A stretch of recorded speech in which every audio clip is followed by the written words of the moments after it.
خوش آمدید۔ پچھلی بار ہم نے افلاطون کی ریپبلک کی پہلی کتاب پر بات کی تھی، جہاں سقراط نے انصاف کے مروجہ تصورات کو چیلنج کیا تھا۔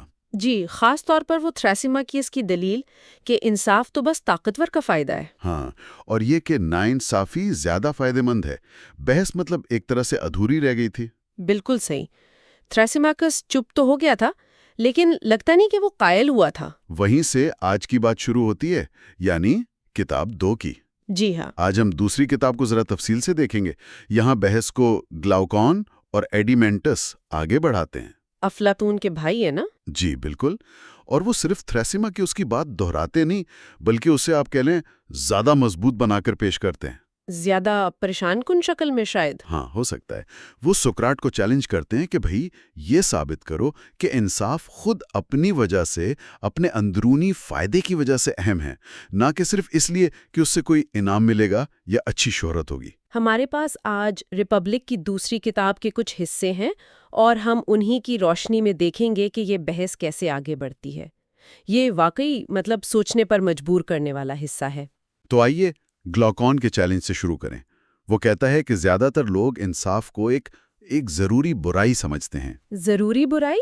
اچھا۔ یعنی لوگ انصاف اس لیے نہیں اپناتے کہ وہ خود کوئی اچھی چیز ہے، بلکہ اس لیے کہ ناانصافی سہنا زیادہ برا ہے بنسبت ناانصافی کرنے کے۔ اچھا، تو وہ ایک طرح سے سماجی معاہدے کا نظریہ دے رہا ہے۔ ہاں، کچھ ایسا ہی کہ شروع میں سب ایک دوسرے پر زیادتیاں کرتے تھے، پھر جب کمزوروں نے دیکھا کہ وہ بدلہ نہیں لے سکتے تو انہوں نے آپس میں سمجھوتا کر لیا کہ نہ ہم کریں گے نہ سہیں گے، تو قانون بن گئے، انصاف کا تصور آ گیا۔ مگر یہ فطری نہیں ہے، یہ کمزوری سے پیدا ہوا ہے، ایک بیچ کا راستہ ہے۔ اور اسی بات کو سمجھانے کے لیے وہ جائگیس کی انگوٹھی کی وہ مشہور کہانی۔ جی، وہ انگوٹھی جو غائب کر دیتی ہے۔ بالکل، ایک چرواہے کو ملتی ہے اور وہ اس طاقت کو استعمال کرتا ہے بادشاہ کو مارنے، ملکہ سے شادی کرنے اور خود بادشاہ بننے کے لیے۔ تو گلاؤکون کا سوال یہ ہے کہ اگر یہی انگوٹھی کسی بالکل نیک آدمی کو اور کسی بالکل برے آدمی کو مل جائے اور انہیں پتا ہو کہ وہ پکڑے نہیں جائیں گے، ہاں، تو کیا وہ الگ الگ راستے چنیں گے؟ گلاؤکون کہتا ہے نہیں۔ وہ کہتا ہے دونوں ایک ہی کام کریں گے، یعنی ناانصافی اپنا فائدہ۔ اچھا، اس سے وہ یہ ثابت کرتا ہے کہ لوگ انصاف پر صرف مجبوری میں، سزا کے ڈر سے یا سماجی دباؤ کی وجہ سے قائم ہے۔ دل سے کوئی بھی انصاف پسند نہیں ہے۔ یہ تو بڑی سخت بات ہے۔ جی، تو وہ سقراط سے کہتا ہے کہ بھئی انصاف کی تعریف کرو، لیکن اس کے نتیجے یعنی شہرت، انعام، سزا سے بچاؤ، ان سب کو ہٹا کر اور یہ ثابت کرو کہ ایک مکمل نیک آدمی جسے ساری دنیا برا سمجھے اور وہ تکلیفیں اٹھائے، اس کی زندگی ایک مکمل برے آدمی سے بہتر ہے جو بظاہر نیک سمجھا جائے اور مزے میں ہو۔ بہت ہی مشکل چیلنج ہے یہ سقراط کے لیے۔ واقعی یہ تو انصاف کی پوری عمارت ہی ہلا دیتا ہے۔ پھر ادیمینٹس آتا ہے، گلاؤکن کا بھائی، اور وہ اس دلیل میں مزید وزن ڈالتا ہے۔ ہاں، وہ کہتا ہے کہ مسئلہ صرف عام لوگوں کی سوچ نہیں، بلکہ جس طرح انصاف سکھایا جاتا ہے نا، اس سے بھی یہی لگتا ہے کہ اصل چیز انصاف نہیں بلکہ نیک نظر آنا ہے۔ بالکل، والدین، استاد سب یہی سکھاتے ہیں کہ نیک بنو تاکہ اچھی نوکری ملے، اچھی شادی ہو، عزت ہو۔ وہ شاعروں کا بھی حوالہ دیتا ہے، ہومر اور ہیسنٹ کا، ہاں، کہ ان کی کہانیاں بھی تو یہی بتاتی ہیں کہ دیوتا نیک لوگوں کو اس دنیا میں انعام دیتے ہیں، اچھی فصلیں، صحت مند بچے وغیرہ، اور مرنے کے بعد بھی جنت اور انعامات۔ کچھ تو کہتے ہیں کہ وہاں نہ ختم ہونے والی شراب کی محفلیں ہوں گی۔ جی، اور فکر روایات میں ایسا ہے۔ اور برے لوگوں کے لیے دنیا میں بدنامی اور مرنے کے بعد سزا، کیچڑ میں دھسے رہنا وغیرہ وغیرہ۔ تو ایڈیمینٹس کہتا ہے کہ یہ سب سن کر نوجوان کیا سوچے گا؟ یہی کہ اصل کھیل تو نیک دکھنے کا ہے۔ اگر آپ اندر سے برے ہیں لیکن باہر سے نیک نظر آتے ہیں تو آپ کو دنیا اور آخرت دونوں کے فائدے مل سکتے ہیں۔ تو وہ بھی سقراط سے یہی کہتا ہے کہ ان سب ظاہری باتوں کو چھوڑو، یہ بتاؤ کہ انصاف خود روح پر کیا اثر کرتا ہے، اندرونی طور پر کیا تبدیلی لاتا ہے۔ یہ واقعی گہرے سوالات ہیں۔ اب سقراط ان کا جواب کیسے دیتا ہے؟ یہاں سقراط ایک نیا طریقہ اپناتا ہے۔ وہ کہتا ہے کہ ٹھیک ہے، فرد کی روح میں انصاف کو دیکھنا مشکل ہے۔ ہاں، یہ تو ہے۔ تو چلو پہلے ہم انصاف کو بڑے پیمانے پر دیکھتے ہیں، ایک ریاست میں، ایک پولیس میں۔ اچھا، جیسے بڑے حروف میں لکھی تحریر پڑھنا آسان ہوتا ہے۔ بالکل، وہی مثال وہ دیتا ہے کہ ریاست میں انصاف شاید زیادہ واضح نظر آئے، پھر ہم وہ سمجھ فرد پر لاگو کر لیں گے۔ یہ دلچسپ طریقہ ہے۔ تو وہ ایک مثالی ریاست بنانا شروع کرتا ہے اپنے ذہن میں۔ جی بالکل، شروع سے، تاکہ دیکھیں کہ انصاف اور ناانصافی کیسے وجود میں آتے ہیں۔ تو ریاست کی بنیاد کیا ہے؟ شروع کہاں سے ہوتی ہے؟ کہ کوئی ایک انسان اکیلا اپنی ساری ضرورتیں پوری نہیں کر سکتا۔ ٹھیک، بنیادی ضرورتیں؟ خوراک، مکان اور لباس، سب سے پہلے یہ۔ ان کے لیے پھر لوگ اکٹھے ہوتے ہیں، کسان، معمار، جولاہا۔ ہاں، پھر موچی، دوسرے کاریگر، اور یہیں پر کام کی تقسیم یعنی اسپیشلائزیشن کا اصول آتا ہے۔ کہ ہر کوئی وہ کام کرے جس میں وہ ماہر ہے۔ بالکل۔ پھر ریاست بڑھتی ہے تو اور پیشے آتے ہیں، لوہار، بڑھئی، چرواہے۔ تجارت کی ضرورت پڑتی ہے، تاجر، جہاز راں۔ شہر کے اندر بازار، کرنسی، دکاندار اور آخر میں مزدور بھی۔ تو یہ ایک بنیادی صحت مند ریاست بن گئی۔ سقراط کے خیال میں ہاں، جہاں ضرورتیں پوری ہو رہی ہیں۔ لیکن گلوکون اس پر اعتراض کرتا ہے۔ جی فوراً وہ کہتا ہے یہ تو سوروں کی ریاست ہے، سٹی آف پگز۔ یعنی بہت سادہ، کوئی عیش و عشرت نہیں، کوئی نفاست نہیں، بس زندہ رہنا۔ بالکل۔ تو سقراط کہتا ہے اچھا چلو ریاست کو پرتعیش بنا دیتے ہیں، لگژیریس، یا جسے وہ کہتا ہے بخار زدہ ریاست۔ فیورش سٹیٹ؟ اب اس میں کیا شامل ہوگا؟ اب اس میں غیر ضروری خواہشات اور ان کو پورا کرنے والے بھی آئیں گے، فنکار، شاعر، موسیقار، شکاری، مہنگے باورچی، خوشبو والے۔ ڈاکٹر بھی زیادہ چاہیے ہوں گے کیونکہ غیر صحت مند عادتیں بڑھیں گی۔ بالکل۔ اب اس ریاست کو زیادہ جگہ چاہیے۔ تو پڑوسیوں سے زمین چھیننی پڑے گی۔ نتیجہ؟ جنگ؟ اور جنگ کے لیے؟ جنگ کے لیے ماہر فوجی چاہیے، ایک خاص طبقہ، محافظ یعنی گارڈینز۔ یہ محافظ کیسے ہوں گے؟ صرف طاقتور؟ نہیں، طاقت اور بہادری تو چاہیے، لیکن سقراط کہتا ہے ان میں ایک خاص جذبہ بھی ہونا چاہیے، تھمس۔ تھمس یعنی روح، جوش، غیرت، مقابلہ کرنے کی ہمت۔ وہ کہتا ہے جیسے ایک اچھی نسل کے کتے میں ہوتی ہے۔ لیکن اس میں ایک مسئلہ ہے، جوشیلے لوگ تو اکثر آپس میں بھی لڑ پڑتے ہیں، اپنے لوگوں سے بھی سختی کر سکتے ہیں۔ بالکل، تو وہ دشمنوں کے لیے خطرناک اور اپنے شہریوں کے لیے نرم کیسے ہوں گے؟ یہ کیسے ممکن ہے؟ اسی لیے سقراط کہتا ہے کہ ان میں سموس کے ساتھ ساتھ فلسفیانہ طبیعت بھی ہونی چاہیے۔ فلسفیانہ طبیعت محافظوں میں؟ ہاں، انہیں علم اور حکمت سے محبت ہونی چاہیے تاکہ وہ پہچان سکیں کہ کون دوست ہے اور کون دشمن۔ اچھا۔ جیسے کتا جانے پہچانے لوگوں سے پیار کرتا ہے اور اجنبیوں پر بھونکتا ہے، انہیں بھی عقل سے کام لینا ہوگا۔ یعنی طاقت اور نرمی دونوں کا امتزاج۔ بالکل۔ تو ایسے لوگوں کو تیار کیسے کیا جائے گا؟ ان کی تعلیم کیا ہوگی؟ سقراط دو مین چیزیں بتاتا ہے، موسیقی اور جمناسٹک۔ موسیقی یعنی موسیقی؟ نہیں، یہاں اس کا مطلب زیادہ وسیع ہے۔ اس میں سارے فنون لطیفہ، خاص طور پر ادب، کہانیاں، شاعری شامل ہیں۔ اچھا، یہ اہم بات ہے۔ اور جمناسٹک ہے؟ وہ ہے جسمانی تربیت، ورزش۔ تو تعلیم شروع کہاں سے ہوتی ہے؟ ادب سے، موسیقی سے، کیونکہ بچے کہانیاں پہلے سنتے ہیں۔ اور یہیں وہ سینسرشپ والی بات آتی ہے۔ جی بالکل، وہ کہتا ہے بچپن میں ذہن بہت نازک ہوتا ہے، بہت جلدی اثر لیتا ہے، تو انہیں صرف وہی کہانیاں سنانی چاہیے جو اچھا کردار بنائیں۔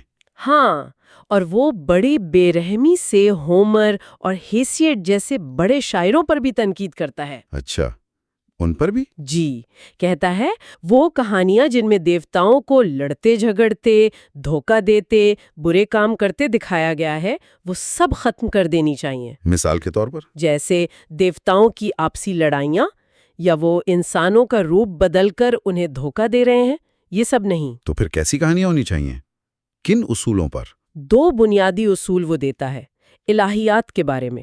پہلا، خدا صرف اچھائی کا ذریعہ ہے، برائی کا نہیں۔ ٹھیک۔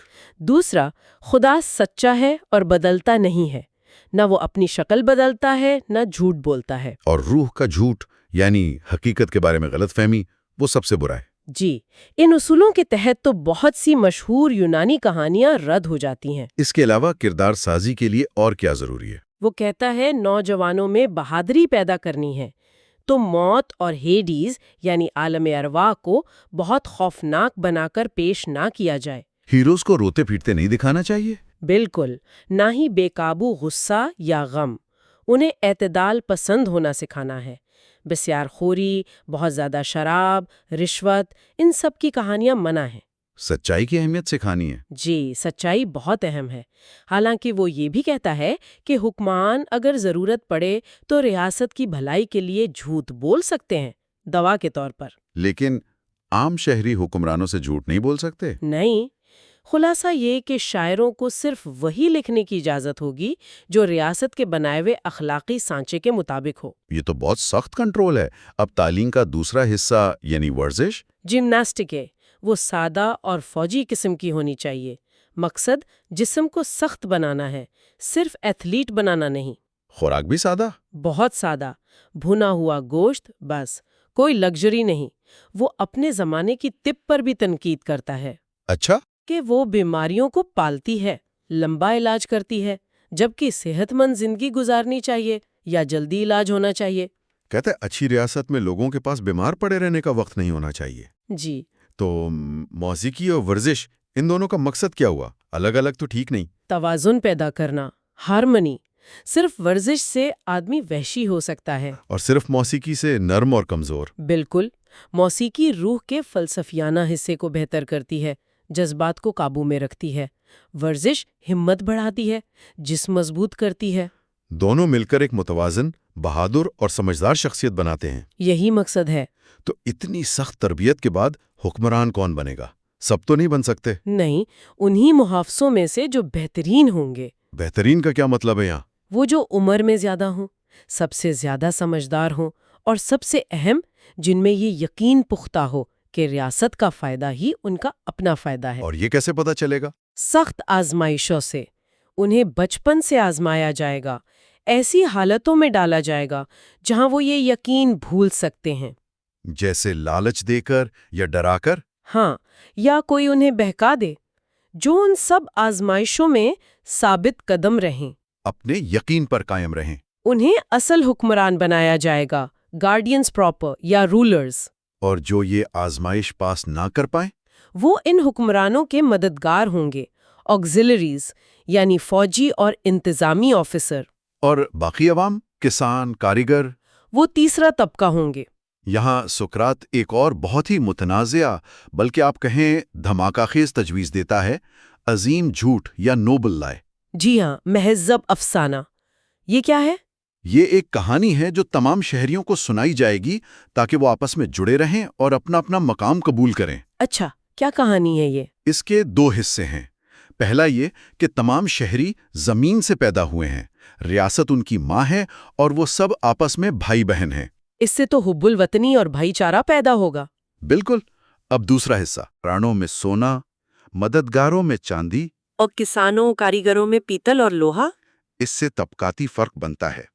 لیکن اہم بات یہ ہے کہ یہ نسل پر مبنی نہیں ہے. اچھا، یہ کیسے؟ اگر سونے یعنی حکمران والدین کے ہاں پیتل یعنی کاریگر والی روح کا بچہ پیدا ہو تو اسے کاریگر طبقے میں بھیج دیا جائے گا. اور اگر پیتل والدین کے ہاں سونے والا بچہ ہو تو اسے حکمران طبقے میں لایا جائے گا، تربیت کے لیے. اور ایک پیشن گوئی بھی ہے اس کے ساتھ. ہاں، کہ ریاست تباہ ہو جائے گی اگر پیتل یا لوہے کا آدمی حکمران بن گیا. تو یہ پوری کہانی گھڑی گئی ہے تاکہ سماجی نظام قائم رہے، ہر کوئی اپنی جگہ پر رہے. جی. اور سقراط خود مانتا ہے کہ شاید پہلی نسل اس پر یقین نہ کرے، لیکن امید ہے کہ اگلی نسلیں کر لیں گی. یہ واقعی افلاطون کی سوچ کی ایک انتہا ہے، ریاست کی خاطر سچائی کی قربانی. اب آخری اہم نقطہ کتاب 2 کا. ان محافظوں کا طرز زندگی کیسا ہوگا، حکمرانوں اور مددگاروں کا؟ یہ بھی ان کی تربیت جتنا ہی سخت ہے. ان کی کوئی ذاتی ملکیت نہیں ہوگی. کوئی پرائیویٹ پراپرٹی نہیں، سوائے بالکل ضروری چیزوں کے؟ جی، کوئی نجی گھر نہیں ہوں گے. وہ ایک ساتھ رہیں گے، فوجی کیمپ کی طرح. کھانا بھی مشترکہ ہوگا. اور سب سے عجیب بات، سونا چاندی رکھنے کی اجازت نہیں. بالکل نہیں. انہیں چھونے کی بھی اجازت نہیں. انہیں بتایا جائے گا کہ ان کی روحوں میں تو خدا کا دیا ہوا سونا چاندی ہے. تو دنیاوی سونا چاندی سے اسے خراب نہ کریں. جی، انہیں شہریوں سے صرف اتنی تنخواہ ملے گی جو سال بھر کے خرچے کے لیے کافی ہو. کوئی بچت، کوئی جائیداد نہیں. سقراط سمجھتا ہے کہ یہی ان کی اور ریاست دونوں کی نجات کا راستہ ہے. ہاں، کیونکہ اگر وہ ذاتی جائیداد اور پیسے کے چکر میں پڑ گئے تو وہ محافظ نہیں رہیں گے، وہ تاجر یا گھر والے بن جائیں گے۔ اور پھر وہ عوام کے دوست نہیں بلکہ ان پر ظلم کرنے والے حکمران بن جائیں گے اور ریاست اندر سے ہی تباہ ہو جائے گی۔ تو کتاب 2 میں گلاکان اور ایڈیمینتس کے چیلنج کے جواب میں سقراط نے انصاف کو سمجھنے کے لیے ایک مثالی ریاست کا پورا نقشہ کھینچ دیا ہے۔ جی، اس کی بنیاد رکھتی ہے، ریاست کیسے شروع ہوتی ہے، اس کے طبقات، پھر خاص طور پر محافظ طبقہ، ان کی انتہائی سخت تعلیم و تربیت، جس میں ادب کی سینسرشپ بھی شامل ہے۔ ہاں، اور ان کا وہ بالکل کمیونسٹ طرز زندگی، ذاتی ملکیت کے بغیر۔ یہ سب بنیاد ہے آگے کی بحث کے لیے۔ بالکل۔ اب آگے کی کتابوں میں وہ اس خاکے میں مزید تفصیلات ڈالے گا اور اسے فرد کی روح کے ساتھ جوڑے گا، لیکن کتاب 2 ہمیں ریاست، تعلیم اور حکمرانی پر افلاطون کے کچھ بہت بنیادی اور کہنا چاہیے بہت ریڈیکل خیالات سے متعارف کروا دیتی ہے۔ واقعی یہ سوچنے پر مجبور کرنے والی باتیں ہیں۔ یہ عظیم جھوٹ، سینسرشپ، ذاتی ملکیت کا خاتمہ، کیا ایسی ریاست ممکن بھی ہے؟ اور اگر ممکن ہو بھی تو کیا یہ مطلوبہ ہے؟ کیا یہ انسانی فطرت کے مطابق ہے؟ کیا انصاف کے لیے واقعی یہ سب کچھ ضروری ہے؟ یہ سوال تو ذہن میں آتے ہیں۔ بالکل، لیکن آج کی گفتگو سے ایک اہم نکتہ یہ نکلتا ہے کہ افلاطون کے لیے شاید سماجی ڈھانچہ اور تعلیم ہی سب کچھ ہے۔ کیا فرد کی اچھائی پوری طرح سے ریاست کے کنٹرول اور نظریاتی تربیت پر منحصر ہے؟ یہ ایک بڑا سوال ہے جو یہ کتاب اٹھاتی ہے۔ اس پر یقیناً مزید سوچنے کی ضرورت ہے۔ اگلی بار ہم ریپبلک کی تیسری کتاب دیکھیں گے اور جانیں گے کہ افلاطون ان خیالات کو کیسے آگے بڑھاتا ہے۔ ہمارے ساتھ شامل ہونے کا بہت شکریہ۔